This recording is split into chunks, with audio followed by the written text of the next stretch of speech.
큐티아 여러분 안녕하세요. 오늘은 8월 24일 화요일이에요. 함께 기도하고 오늘의 큐티 시작해요. 하나님 아버지, 오늘 아버지의 말씀 앞에 서게 하시니 감사합니다. 이 말씀을 읽고 묵상할 때에 저희가 신앙생활 할 때 맞닥뜨리는 여러 가지 갈등들을 잘 이해하고 주님의 도우심을 구하는 그런 귀한 시간 되도록 인도해 주세요. 예수님 이름으로 기도합니다. 아멘. 오늘 큐티의 제목은 예수님을 의지하며 죄를 이겨요예요. 함께 읽을 말씀은 로마서 7장 24절 25절이에요. 이 두 절 말씀 같이 읽을 텐데 먼저는 쉬운 성경, 이어서 개역개정 성경으로 읽어요. 나는 참으로 비참한 사람입니다. 누가 나를 이 사망의 몸에서 구원해 내겠습니까? 우리 주 예수 그리스도로 인하여 하나님께 감사합니다. 그러므로 나는 마음으로는 하나님의 법에 복종하는 반면 죄악된 본성으로는 죄의 법에 복종하고 있습니다. 오호라, 나는 곤고한 사람이로다. 이 사망의 몸에서 누가 나를 건져내랴. 우리 주 예수 그리스도로 말미암아 하나님께 감사하리로다. 그런즉 내 자신이 마음으로는 하나님의 법을, 육신으로는 죄의 법을 섬기노라. 아멘. 오늘 본문에서 우리는 사도 바울의 우리와 이 보통 사람 되어 있는 보통 사람인 그 모습을 살펴볼 수 있어요. 그것은 사도 바울이 먼저 이렇게 고백한 24절에서 살펴볼 수 있는데요. 나는 참으로 비참한 사람입니다. 이렇게 고백하죠. 여러분, 이때 사도 바울이 비참한 사람입니다 라고 고백하는 것이 무슨 의미일까요? 그것은 내 마음속으로는 하나님의 법에 순종하며 살아가고 싶은데 내가 실제로는 또 나의 이 부패한 본성은 여전히 죄의 유혹에서 서성이고 있다는 거예요.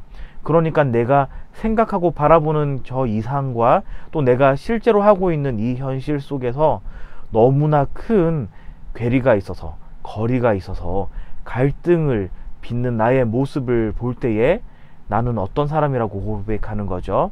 네, 비참한 사람이라고 고백하고 있는 거예요. 우리 계속해서 말씀을 읽어보면요. 누가 나를 이 사망의 몸에서 구원해 내겠습니까? 사도 바울이 이렇게까지 고통스러워하며 몸부림치고 있어요. 그런데 연이어서 사도 바울 이렇게 다시 고백하죠. 25절이에요. 우리 주 예수 그리스도로 인하여 하나님께 감사합니다. 자, 사도 바울은 이렇게 고통스럽고 또 자신의 비참한 현실을 자각할 때에도 예수 그리스도를 바라보는 것, 우리 예수님을 의지하는 것을 놓치지 않았어요. 여러분, 우리에게 이 태도가 필요해요. 우리도 하나님의 말씀을 읽고 묵상할 때, 또 주일마다 하나님의 말씀을 들을 때에 이번 한 주는 또 오늘은 이렇게 살아가야겠구나 라고 결단하고 다짐하고 기도까지 했는데 다시 내가 학교로 가고 또 나의 삶의 자리로 갔을 때에 무너지는 나의 모습을 자주 발견해요. 그럴 때마다 우리 친구들 나의 이 못난 모습을 보면서 망연자실하고 그 자리에 털썩 주저앉을 것이 아니라 우리를 구원해내신 우리의 생명의 주님이신 예수님을 바라보도록 해요. 그리고 그 예수님께 감사를 표현하도록 해요. 자, 사도 바울은 이어서 또 이렇게 얘기를 해요. 그러므로 나는 마음으로는 하나님의 법에 복종하는 반면 죄악된 본성으로는 죄의 법에 복종하고 있습니다. 자, 이 본문은 쉬운 성경, 쉬운 성경의 번역인데요. 우리가 매 주일마다 함께 말씀 읽고 있는 개역개정 성경에는 이렇게 기록되어 있어요. 그런즉 내 자신이 마음으로는 하나님의 법을, 육신으로는 죄의 법을 섬기노라.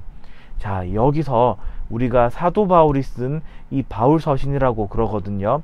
이 로마서, 갈라디아서를 비롯한 여러 신약의 이 서신서들, 편지로 된 성경을 읽을 때에 여기 표현처럼 내 자신은 또는 내 마음은 이라고 할 때와 또 사도 바울이 육신으로는 몸으로는 이라고 표현할 때가 있어요.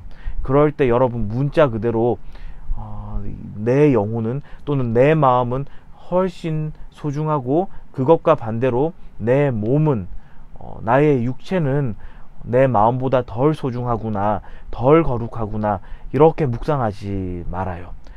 오늘 우리가 읽었던 이 쉬운 성경에 이게 잘 번역되어 있는데요. 개역개정에서 내 자신 또는 내 마음이라고 표현한 것은 하나님의 은혜를 입은 마음으로 이해를 하면 돼요.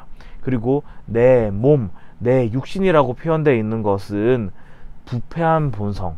하나님께서는 원래 우리에게 아주 아름다운 본성을 주셨는데 아담의 범죄 이후로부터 모든 아담의 후손들은 다 그 본성이 부패해 있거든요. 이 부패한 본성을 뜻한다고 묵상하면 돼요. 그러니까 나의 몸, 나의 육신이라고 얘기하는 것은 나의 이 부패한 본성 때문에 내가 하나님의 뜻하신 바들을 제대로 수행하고 있지 못하는 나의 이 연약한 처지를 생각하면 된다는 거예요. 이것을 또 다른 말로는 하나님의 은혜를 입은 우리의 모습을 표현할 때 속사람이라고 표현하고, 또 여전히 이 죄의 모양을 가지고 또 죄의 유혹 속에서 흔들리고 있는 이 부패한 본성은 겉사람이라고도 표현되어 있어요. 자, 정리하자면 사도 바울은 이렇게 겉사람과 속사람, 또 하나님께 은혜를 받은 모습과 또 여전히 부패해 있는 그 본성의 흔적들 때문에 여전히 갈등을 하고 있는 그 모습 우리에게도 있어요. 그럴 때마다 우리가 우리의 주님이신 예수님을 단단히 붙잡고 예수님께 의지하여서 은혜를 구하는 기도하는 것, 그럴 때에 하나님께서는 우리에게 이러한 어려움들을 거뜬히 이겨낼 수 있게 하시고, 또 우리가 이미 그리스도와 함께 십자가에 못 박혀 죽었고 그리스도와 함께 살아난 자라는 것, 그래서 하나님과 사귐을 언제든지 누릴 수 있는 그런 영광스러운 자가 되었다는 사실을 깨닫게 해 주실 거예요. 이 은혜가 우리 QTI 공동체에게 오늘 하루 가득하길 주님의 이름으로 축원합니다. 오늘의 질문이에요. 죄 때문에 괴로워하던 바울은 어떻게 말하고 행동했나요? 이 질문의 답은 예수 그리스도로 인하여 하나님께 감사하다고 고백했어요 가 되겠죠. 5손가락 묵상이에요. 함께 묵상한 내용을 손가락으로 하나하나 짚어가며 정리해봐요. 먼저 엄지손가락. 이 본문에서 하나님은 누구신가요? 저는 하나님은 위로하시는 분이시다고 묵상해봤어요. 두 번째, 이 본문이 나에게 지적하는 죄는 무엇인가요? 저는 어려움과 고통스러운 일이 발생했을 때 하나님의 위로를 구하기보다 사건 해결에 더욱더 집중했던 모습을 떠올렸어요. 이 모습을 회개해야겠어요. 세 번째, 중지손가락은 이 본문이 나에게 주는 교훈은 무엇인가요? 예요. 저는 성령으로 거듭난 마음과 부패한 본성은 늘 충돌하나 예수 그리스도를 더욱 의지해야 한다는 사실을 오늘의 교훈으로, 가르침으로 정리해봤어요. 네 번째, 약지손가락은 이 본문이 나에게 주는 위로는 무엇인가요? 예요. 저는 약할 때 강함 되심을 묵상하면서 큰 위로를 얻었어요. 우리의 연약한 모습 그대로 인정하고 아버지 앞에 나아갈 때에 우리에게 더 큰 은혜, 그래서 이 세상이 감당할 수 없는 능력으로 우리가 하나님의 일들을 행할 수 있게 하시거든요. 마지막 새끼손가락 적용은 여러분이 말씀 묵상하면서 개인적으로 결단하고 다짐한 내용 정리해 보도록 해요. 함께 기도해요.